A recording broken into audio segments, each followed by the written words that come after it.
विवेचना में आज कहानी खुदीराम बोस की, जिन्हें 18 साल की उम्र में चढ़ा दिया गया था फांसी।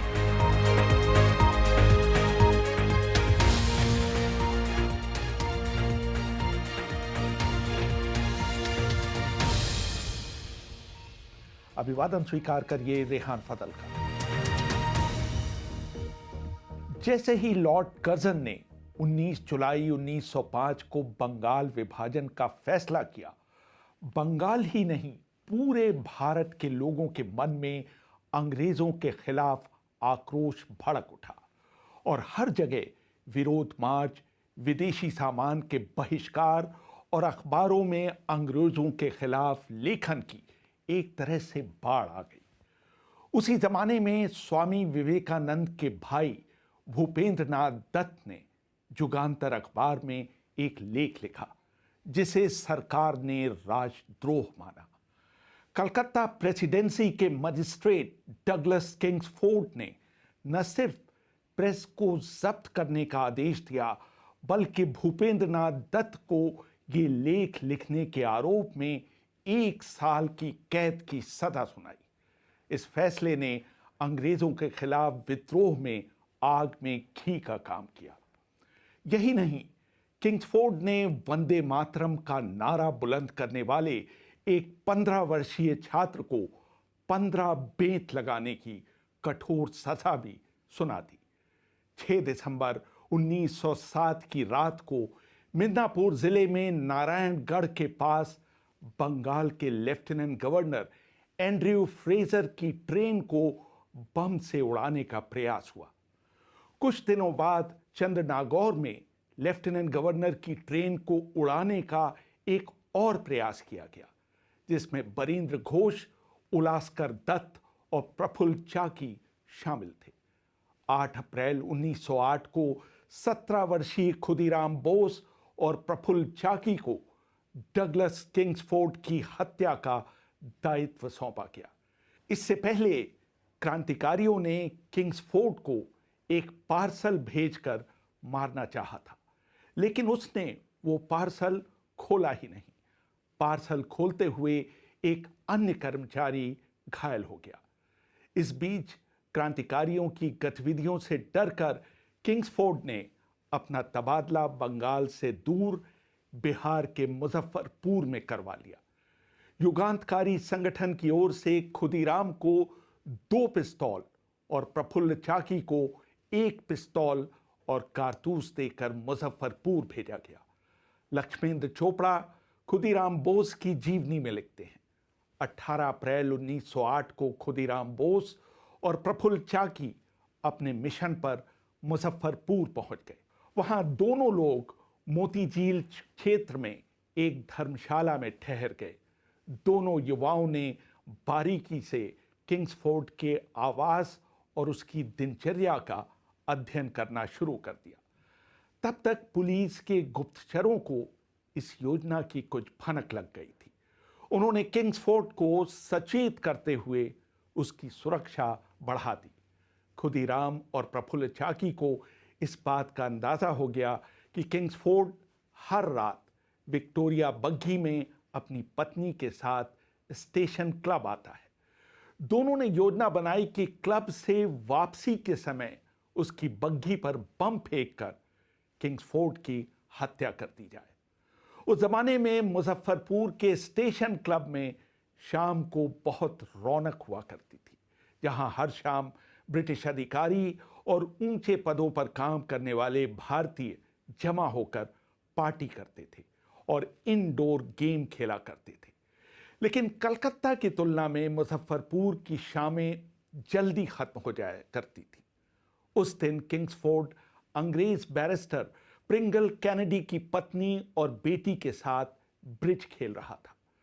30 अप्रैल 1908 की शाम 8:30 बजे जब खेल खत्म हुआ तो 2 अंग्रेज महिलाएं ग्रेस कैनेडी और श्रीमती कैनेडी एक घोड़े की बग्घी पर सवार हुई। ये बग्घी किंग्सफोर्ड की बग्घी से बहुत कुछ मिलती जुलती थी। दूसरी बग्घी पर किंग्सफोर्ड और उसकी पत्नी सवार हुए। उन महिलाओं ने वही सड़क पकड़ी जो किंग्सफोर्ड के घर के सामने से होकर जाती थी। नूरुल हुदा अपनी किताब द अलीपुर बॉम्ब केस में लिखते हैं, वो एक अंधेरी रात थी जब बग्घी किंग्सफोर्ड के घर के अहाते के पूर्वी गेट पर पहुंची तो सड़क के दक्षिणी छोर पर छिपे हुए दो लोग उसकी तरफ दौड़े। उन्होंने बग्घी के अंदर बम फेंक दिया। बग्घी के परखच्चे उड़ गए और उसमें सवार दो महिलाओं को गंभीर चोट लगी। बग्घी का सईद संगत दोसाद, जो कि बग्घी के पीछे फुटबोर्ड पर खड़ा हुआ था, घायल होकर नीचे गिरा और बेहोश हो गया। घायल लोगों को किंग्सफोर्ड के घर ले आया गया। ग्रेस कैनेडी की 1 घंटे के अंदर मौत हो गई, जबकि श्रीमती कैनेडी अगले 24 घंटों तक जिंदगी और मौत के बीच झूलती रही। 2 मई को उनकी भी मौत हो गई। घटना के रिकॉर्ड में कहा गया, बम का धमाका इतना तेज नहीं था, लेकिन उसको इतने अचूक निशाने के साथ फेंका गया था कि अगर हत्यारों से निशाना लेने में 1 फिट की भी गलती हुई होती तो 2 मृत महिलाओं में कम से कम 1 बच जाती। जब कलकत्ता पुलिस ने किंग्सफोर्ड की संभावित हत्या के बारे में आगाह किया था तो उसकी सुरक्षा के लिए 2 पुलिसकर्मियों, तहसीलदार खां और फैयाजुद्दीन को तैनात किया गया था। 30 अप्रैल की शाम इन दोनों पुलिसकर्मियों को स्टेशन क्लब और किंग्सफोर्ड के घर के बीच गश्त लगाने की जिम्मेदारी दी गई थी। 8:30 बजे उन्हीं पुलिसकर्मियों ने किंग्सफोर्ड के घर के बाहर धमाके को सुना था और वहां से 2 लोगों को दक्षिण की तरफ भागते हुए देखा था, लेकिन फिर वो अंधेरे में खो गए थे। खुदीराम बोस और प्रफुल्ल चाकी वहां से भाग तो निकले, लेकिन जल्दबाजी में अंधेरे में खुदीराम के जूते वहीं रह गए। घटना के बाद जिले के पुलिस अधीक्षक ने मुजफ्फरपुर से मोकामा और बांकीपुर की दिशा में इन लोगों को पकड़ने के लिए कई पुलिस कर्मियों को रवाना किया था। जिला प्रशासन ने यह भी घोषणा की थी कि जो शख्स इन लोगों के बारे में सूचना देगा उसे 5,000 रुपए का इनाम दिया जाएगा। पूरे मुजफ्फरपुर शहर में सनसनी फैल गई। खुदीराम और चाकी रेल पटरियों के किनारे भागते हुए समस्तीपुर के पास वैनी रेलवे स्टेशन पहुंच गए। उन्होंने रात के अंधेरे में लगभग 24 मील की दूरी पैदल ही भागते हुए तय कर ली थी। वैनी स्टेशन के बाहर दोनों क्रांतिकारी एक दूसरे से गले मिलकर इस संकल्प के साथ अलग अलग दिशाओं में चल पड़े कि अगर जीवन रहा तो कलकत्ता में फिर मिलेंगे। लक्ष्मेंद्र चोपड़ा लिखते हैं, 1 मई 1908 की सुबह वैनी रेलवे स्टेशन के पास किशोर खुदीराम पानी पीकर विश्राम के लिए बैठे ही थे कि उसने सुना कि लोग आपस में रात की घटना की चर्चा कर रहे हैं। उसमें से किसी ने कहा, वो किंग्सफोर्ड तो नहीं मरा इस बम से, लेकिन अंग्रेज मां बेटी मारी गई। ये सुनकर खुदीराम को धक्का लगा। उसके मुंह से अनायास निकला, तो क्या किंग्सफोर्ड नहीं मरा? वहां पर अंग्रेज पुलिस के कुछ सिपाही और जासूस भी घूम रहे थे।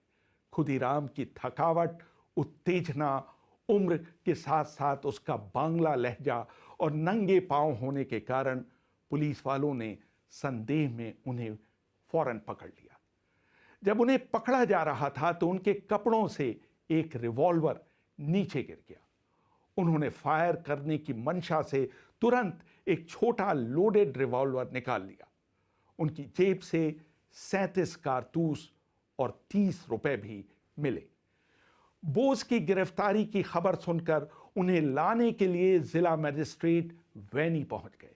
बाद में तहसीलदार और फयाजुद्दीन ने खुदीराम बोस की शिनाख्त की कि ये वो उन 2 लोगों में से एक थे जो 30 अप्रैल 1908 को क्लब के सामने मंडरा रहे थे। घटना स्थल पर पाए गए जूतों को खुदीराम बोस को पहना कर देखा गया। जूते उनको बिल्कुल सही आए। खुदीराम ने खुद स्वीकार किया कि ये उनके ही जूते हैं।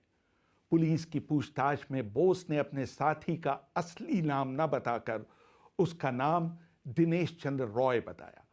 खुदीराम ने माना कि उनसे किंग्सफोर्ड की बग्घी को पहचानने में गलती हुई थी। खुदीराम बोस जब पुलिस बंदी के रूप में मुजफ्फरपुर स्टेशन पहुंचे तो वहां एक बड़ा जन समुदाय उनकी एक झलक लेने के लिए खड़ा था।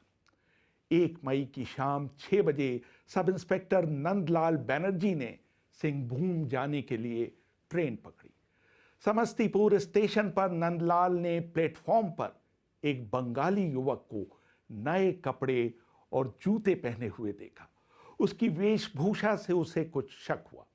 वो उस डिब्बे में घुस गया जहां वो युवक बैठा हुआ था। उसने उस युवक से बातचीत करने की कोशिश की जिससे वो नाराज हो गया और वो डिब्बा छोड़कर दूसरे डिब्बे में चला गया।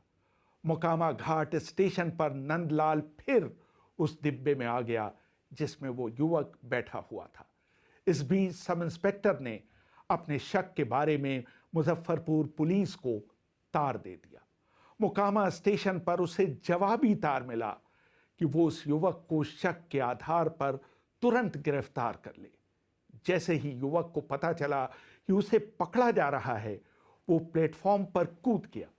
नूरुल होदा लिखते हैं, युवक लेडीज वेटिंग रूम की तरफ भागा जहां जीआरपी के एक जवान ने उसे पकड़ने की कोशिश की। तभी उस युवक ने पिस्टल निकालकर उस जवान की तरफ फायर किया, लेकिन उसका निशाना चूक गया। घेर लिए जाने के बाद उसने अपने आप को 2 गोलियां मारी, एक कॉलर बोन के पास और दूसरी गले में। वो व्यक्ति वहीं गिर गया और उसी स्थान पर उसकी मृत्यु हो गई। प्रफुल्ल चाकी के शव को शिनाख्त के लिए मुजफ्फरपुर ले जाया गया, जहां तहसीलदार खां और फयाजुद्दीन ने शिनाख्त की कि ये वही शख्स है जो खुदीराम बोस के साथ क्लब के अहाते के पास मंडरा रहा था। बाद में जिला मजिस्ट्रेट की उपस्थिति में प्रफुल्ल चाकी के शव को खुदीराम बोस को दिखाया गया।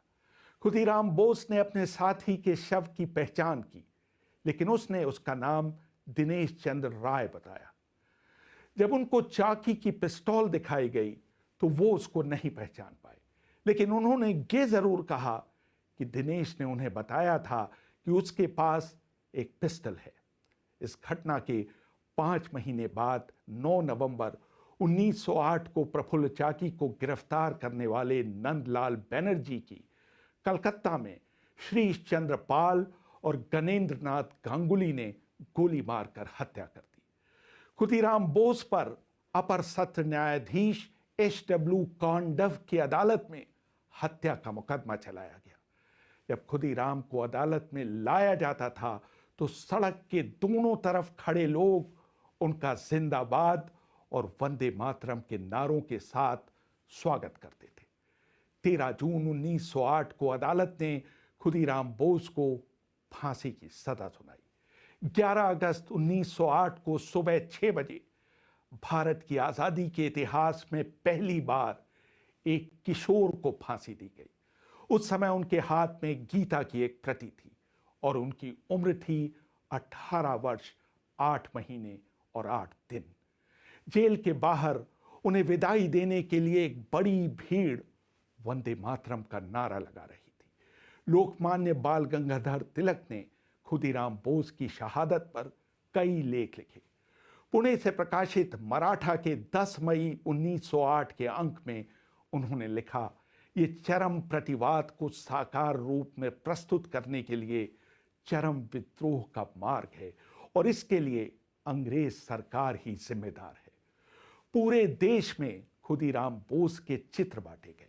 अपने एक व्याख्यान में साहित्यकार बालकृष्ण भट्ट को खुदीराम बोस को श्रद्धांजलि देने के आरोप में अपनी अध्यापक की नौकरी छोड़नी पड़ी। खुदीराम बोस के एक चित्र को मुंशी प्रेमचंद ने अपने अध्ययन कक्ष की दीवार पर स्थान दिया था। खुदीराम बोस की शहादत का सबसे बड़ा असर विद्यार्थियों पर पड़ा। उनके बीच वंदे मातरम और आनंद मठ के पठन पाठन में रुचि पैदा हो गई। बंगाल के दस्तकारों ने खास धोती बुननी शुरू कर दी, जिसके किनारे पर खुदीराम लिखा रहता था। पीताम्बर दास ने उनके सम्मान में एक गीत लिखा था जो आज भी बंगाल के घर घर में लोकप्रिय है। 10 মাস 10 দিন পরে জন্ম লেবে মাসির ঘরে, মাগো তোগিন যদি না চিনতে পারিস দেখবি গোলাই ফাঁসি, एक बार विदाई दे माँ घुरे আসি। रेहान फजल, BBC दिल्ली।